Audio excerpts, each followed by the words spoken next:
There are actors who dominate headlines, and then there are rare souls who quietly redefine what it means to endure. Keanu Reeves has spent decades in the public eye, yet he remains strangely untouched by the machinery of fame.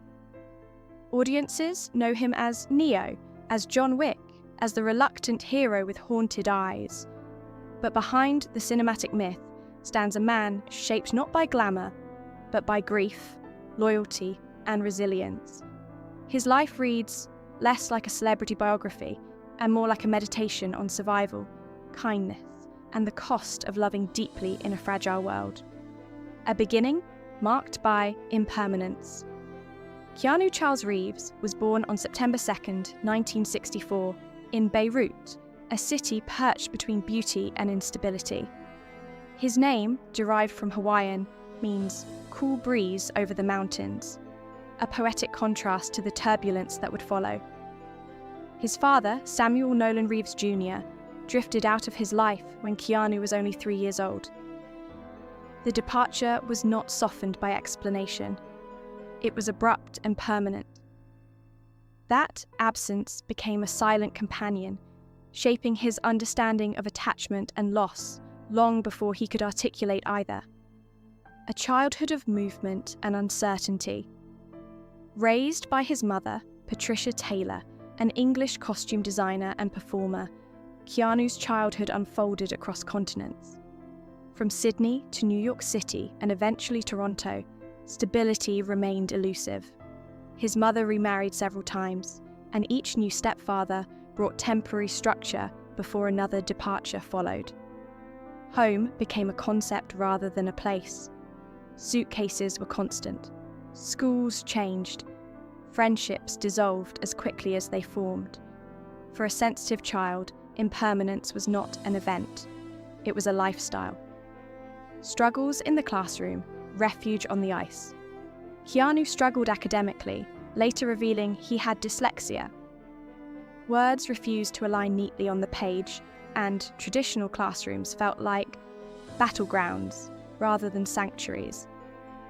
He attended multiple high schools, including Etobicoke School of the Arts, from which he was eventually expelled. Yet on the ice rink, clarity emerged. As a hockey goalie, he earned the nickname The Wall. He thrived in the role of protector, absorbing impact so others could advance. That instinct to stand between chaos and consequence would later echo through his performances. Discovering escape through performance acting entered his life not as ambition, but as refuge. On stage, he could inhabit characters whose pain felt scripted, contained, survivable.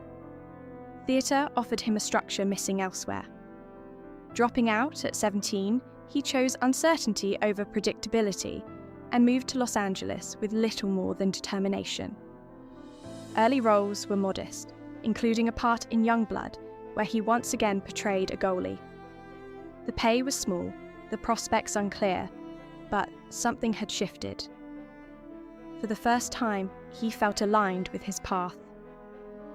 The breakthrough of Bill and Ted in 1989, Bill and Ted's Excellent Adventure, transformed his trajectory.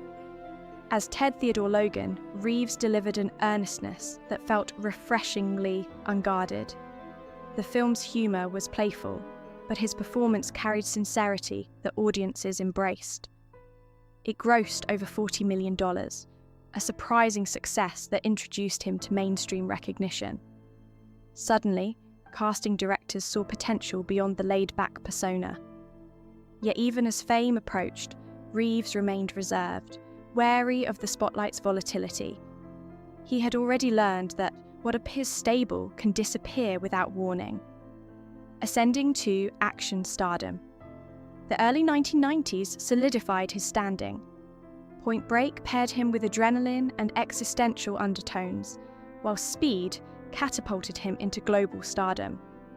Speed grossed over $350 million worldwide, proving he could anchor a blockbuster. But behind premieres and applause lingered introspection. Success thrilled him, yet he questioned its permanence. Fame, he sensed, was not armor against sorrow. It was simply brighter lighting on the same human vulnerabilities. Friendship and the shock of loss. Among the most profound relationships in his life was his friendship with River Phoenix.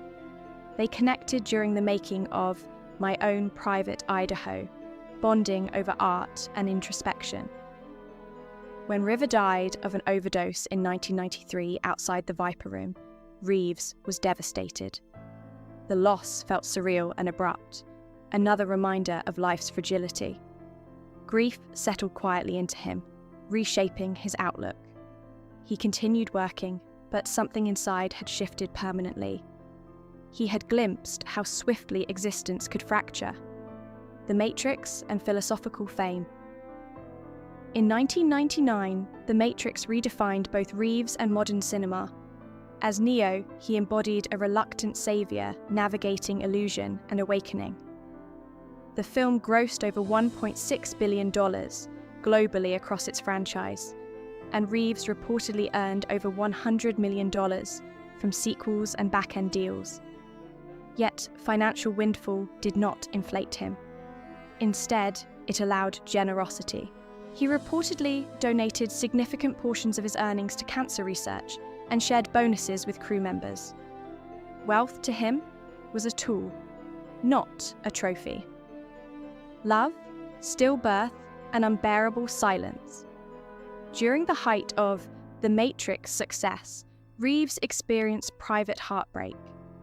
His partner, Jennifer Syme, gave birth to a stillborn daughter, Ava Archer Syme Reeves, in December 1999. The nursery prepared for celebration became a space of silence. Grieving parents often struggle to articulate loss when there are no shared memories beyond anticipation.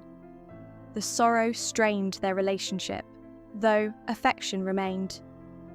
Grief can unite and divide simultaneously, occupying every corner of shared space.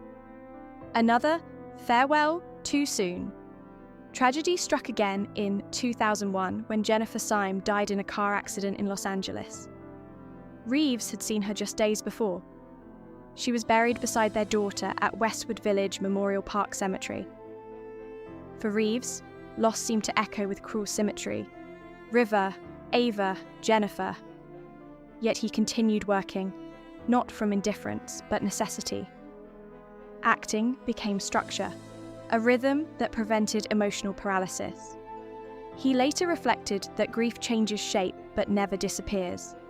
It simply becomes part of one's architecture.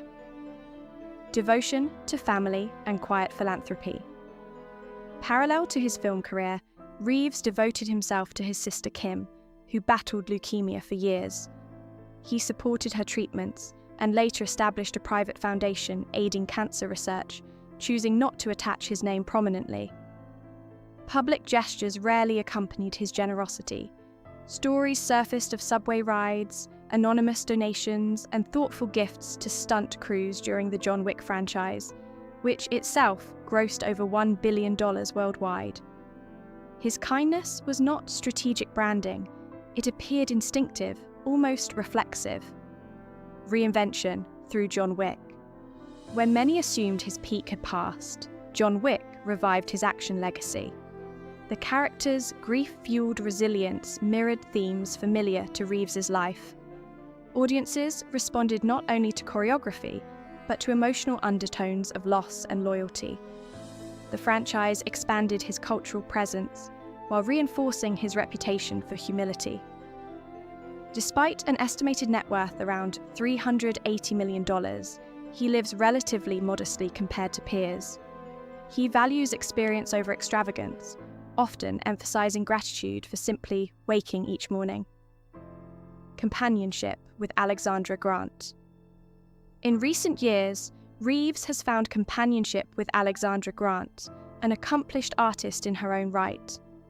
Their relationship, made public in 2019, reflects maturity rather than spectacle. Having known each other for years before dating, they share creative collaborations and mutual respect. Red carpet appearances show ease rather than performance.